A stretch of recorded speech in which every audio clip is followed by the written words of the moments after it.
कर्म क्या है? गौतम बुद्ध की दुखी रहने वालों के लिए आई कर्म की कहानी। गौतम बुद्ध और उनका शिष्य गौतम बुद्ध की कहानी। गौतम बुद्ध की कर्म पाठ। चंदन की लकड़ी। महात्मा गौतम बुद्ध। विचार ही कर्म। आप कर्म करते हैं, फिर भी आप दुखी क्यों हैं? क्या आपका कर्म कर्म है या फिर दुष्कर्म है? सही कर्म का ही सही फल मिलता है, लेकिन सही कर्म करे कैसे? सही कर्म होता क्या है? दोस्तों, आज मैं आपको एक कहानी सुनाने जा रहा हूं।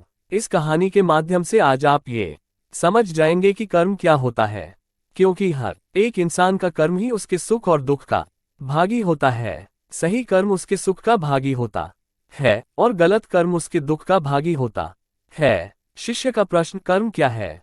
गौतम बुद्ध ने सुनाया कर्म की कहानी। राजा और दुकानदार की चंदन की लकड़ी। विचार ही हमारे कर्म होते हैं। गौतम बुद्ध ने कर्म का पाठ पढ़ाया। कर्म क्या है? कहानी से हमें आज क्या ज्ञान मिला? शिष्य का प्रश्न, कर्म क्या है? एक बार की बात है, महात्मा गौतम बुद्ध जी के एक शिष्य ने ये प्रश्न किया कि हे भगवान, कर्म क्या है? महात्मा गौतम बुद्ध जी मुस्कुराए और उन्होंने जवाब दिया, वत्स, मैं तुमको एक कहानी सुनाने जा रहा हूं।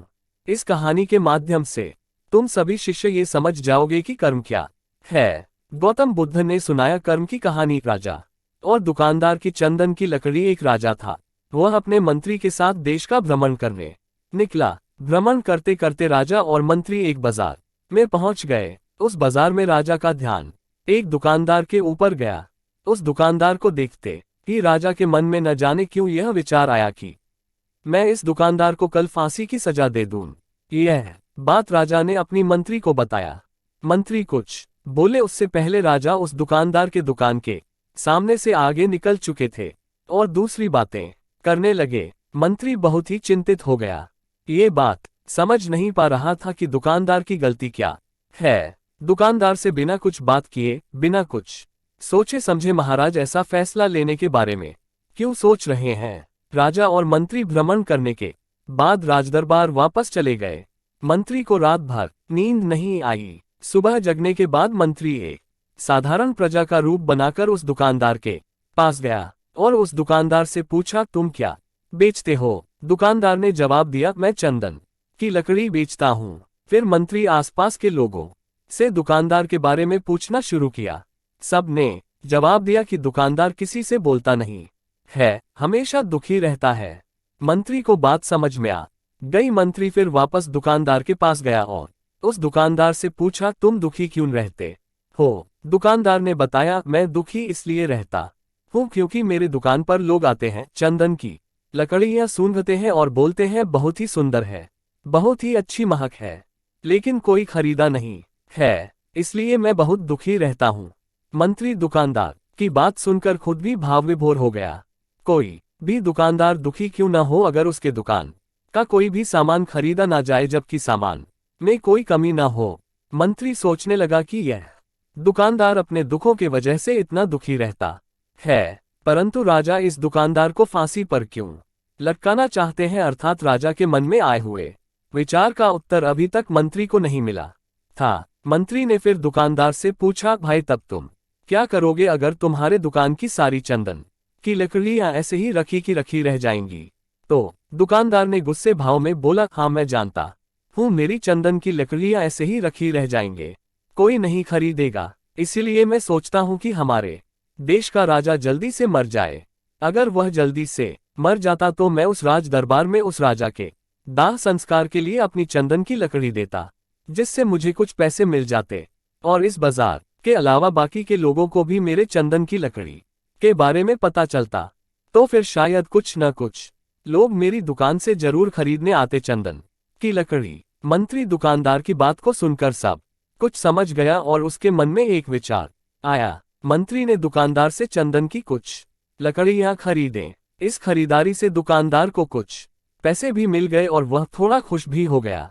मंत्री चंदन की लकड़ियों को लेकर वापस राजदरबार चला आया। राजदरबार पहुंचकर मंत्री ने उन चंदन की लकड़ियों को राजा के समक्ष रख दिया और बोला कि हे राजन, ये चंदन की लकड़ियां उसी दुकानदार ने आपको भेंट किया है जिस दुकानदार को आप फांसी देने के लिए सोच रहे थे। राजा उन चंदन को सूंघे तथा सूंघने के बाद बड़े ही प्रसन्न हुए। उन्होंने कहा, ये चंदन की लकड़ियां बहुत ही ज्यादा खुशबूदार हैं। दुकानदार के इस अनोखे भेद से राजा बहुत खुश हुए और मंत्री को कुछ स्वर्ण मुद्राएं दिए तथा बोले, जाओ उस दुकानदार को ये स्वर्ण मुद्राएं इनाम में देना और बोलना कि आज के बाद महल में जब कभी भी चंदन की लकड़ी की जरूरत पड़ेगी तब तुम्हारे दुकान से ही चंदन की लकड़ी ली जाएगी। मंत्री जी मुस्कुराने लगे तथा ये सोचने लगे कि अब तो राजा के मन में उस दुकानदार को फांसी देने का विचार आ ही नहीं सकता, क्योंकि अब तो हमेशा राजदरबार के लिए चंदन की लकड़ियों का इंतजाम की जिम्मेदारी उस दुकानदार को जो मिल गई है। मंत्री स्वर्ण मुद्राओं को लेकर वापस दुकानदार की तरफ चल दिया।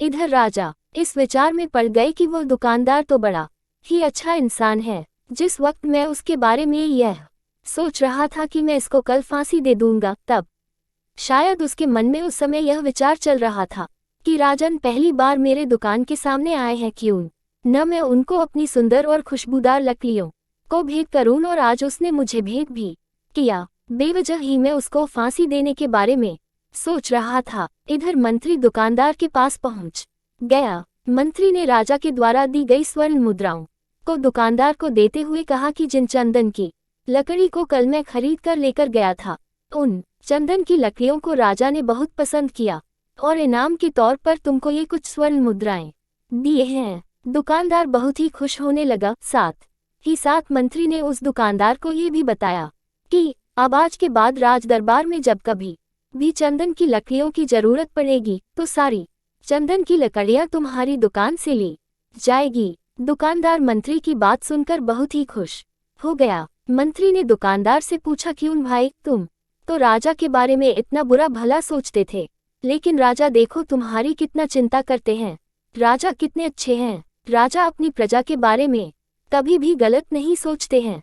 दुकानदार मंत्री की बात से सहमत हो गया और बहुत दुखी हुआ। दुकानदार मंत्री से बोला, मैं कितना गलत सोचता था राजा के बारे में। राजा तो बड़े ही अच्छे हैं, बड़े ही भले राजा हैं। भगवान करे कि राजा की बहुत ही लंबी आयु हो। ये बात सुनकर मंत्री भी बहुत खुश हुआ। फिर मंत्री वहां से वापस राजदरबार को चला गया और यहीं पर महात्मा गौतम बुद्ध जी ने इस कहानी को समाप्त कर दिए। फिर अपने शिष्यों से उन्होंने पूछा कि अब बताओ कि कर्म क्या है।